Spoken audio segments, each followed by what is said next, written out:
It is my privilege to introduce you to Napoleon Hill. How do you do? I'm very happy to have this personal visit with you. Won't you be seated, please?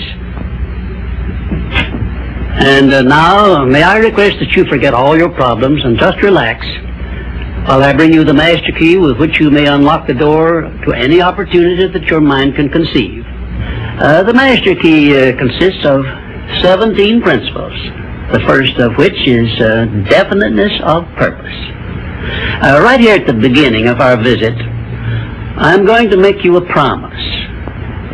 If you will decide definitely what you want most during your entire lifetime and write it down on paper so that I can read it, I will give you the master key with which you may open the door to the attainment of your desires, whatever they may be.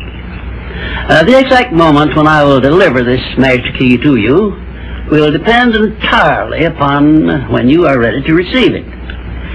This is the first of 13 messages that I will deliver to you. Now, in each message, I will describe the master key in terms that you will understand, if you are ready to understand. And now I shall give you the first cue as to the nature of the great master key which has been responsible for all the great successes in every calling, in every part of the world. Please listen carefully to what I have to say, because you may discover the secret of the master key in this first visit. You may get your first cue as to the nature of the great master key when I tell you that psychologists have discovered a natural law which is the very foundation of all personal successes. And I can describe it to you in one short sentence so you can understand it. Whatever the mind can conceive and believe, the mind can achieve. Isn't that a profound statement? You will notice that it says nothing about the need for education, but simply that whatever your mind can conceive and believe, your mind can achieve. Now, if you want evidence that the mind can achieve whatever the mind can conceive without the benefit of formal education, you only have to remember that Thomas A. Edison conceived the idea of becoming an inventor and lived to become the world's greatest scientist in the field of invention with only 3 months of common school education. When I first heard Andrew Carnegie describe this natural law which makes it possible for you and I and everyone else to write his own price tag in life and attain it, I became so enthused over it that I began to search for the power back of it, and my curiosity led me finally to the discovery of the master key, which I shall reveal to you if you are ready to receive it. My search led me to the study of the spiritual forces with which all of us are blessed, and it was in this field that I came upon a clue which has enabled me to help millions of people to find their earthly destinies. I want to describe my discovery in the simplest terms possible, because it will reveal to you why it is true that whatever the mind can conceive and believe, the mind can achieve, regardless of how many times you may have failed in the past or how lofty your aims and hopes may be. I caught my first fleeting glimpse of the profound law which provides the means by which we may choose our own purpose in life and attain it, while I was being coached by Andrew Carnegie during the organization of the Science of Success philosophy. I had just finished telling Mr. Carnegie that I feared he had chosen the wrong person to give the world the first practical philosophy of personal success because of my youth, my lack of education, and my lack of finances. Well, at this point, Mr. Carnegie delivered a lecture that I shall never forget, because it changed my entire life and paved the way for my helping to change the lives of millions of people, some of them not yet born. Let me call your attention to a great power which is under your control, said Mr. Carnegie, a power which is greater than poverty, greater than the lack of education, greater than all of your fears and superstitions combined.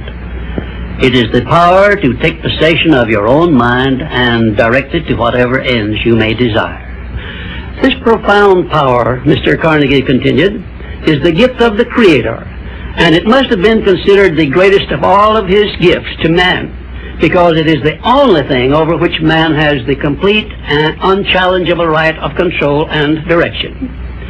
When you speak of your poverty and lack of education, Mr. Carnegie explained, you are simply directing your mind power to attract these undesirable circumstances, because it is true that whatever your mind feeds upon, your mind attracts to you. Now you see why it is important that you recognize that all success begins with definiteness of purpose, with a clear picture in your mind of precisely what you want from life. Then Mr. Carnegie continued his speech with a description of a great universal truth which made such an impact upon my mind that I began then and there to give myself a new outlook on life, and set up for myself a goal so far above my previous achievements that it shocked my friends and relatives when they heard about it. Everyone, said Mr. Carnegie, comes to the earth plane blessed with the privilege of controlling his mind power and directing it to whatever ends he may choose. But, he continued, everyone brings over with him at birth the equivalent of 2 sealed envelopes, one of which is clearly labeled, the riches you may enjoy if you take possession of your own mind and direct it to ends of your own choice. And the other is labeled, the penalties you must pay if you neglect to take possession of your mind and direct it.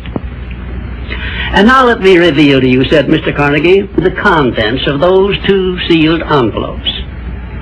In the one labeled riches is this list of blessings. 1, sound health. 2, peace of mind. 3, a labor of love of your own choice. 4, freedom from fear and worry.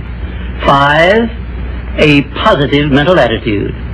6, material riches of your own choice and quantity. In the sealed envelope labeled penalties, Mr. Carnegie continued, is this list of the prices one must pay for neglecting to take possession of his own mind. 1, ill health. 2, fear and worry. 3, indecision and doubt. 4, frustration and discouragement throughout life. 5, poverty and want. 6, and a whole flock of evils consisting of envy, greed, jealousy, anger, hatred, and superstition. Now, my mission in life is to help you and everyone who needs my help to open up and use the contents of the sealed envelope labeled riches.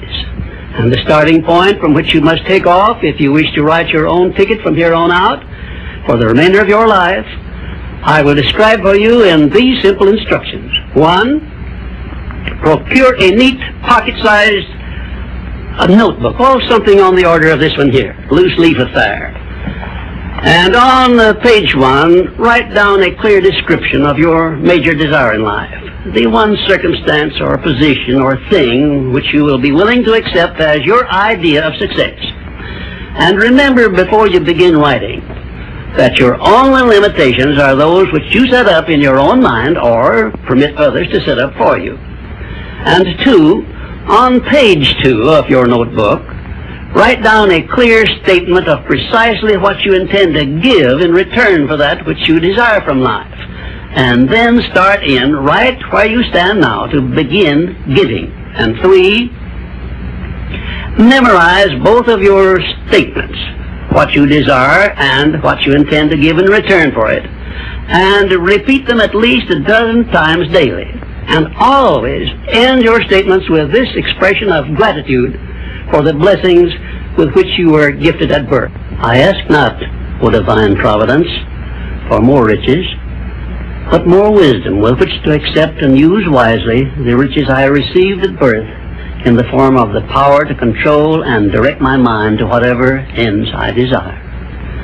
If you are not too successful or self-satisfied to accept and express this profound prayer, if you accept it and express it in the same spirit of humble sincerity in which I pass it on to you, a new and a better world will reveal itself to you. A world in which you will see reflected the circumstances and the things which you yourself have created.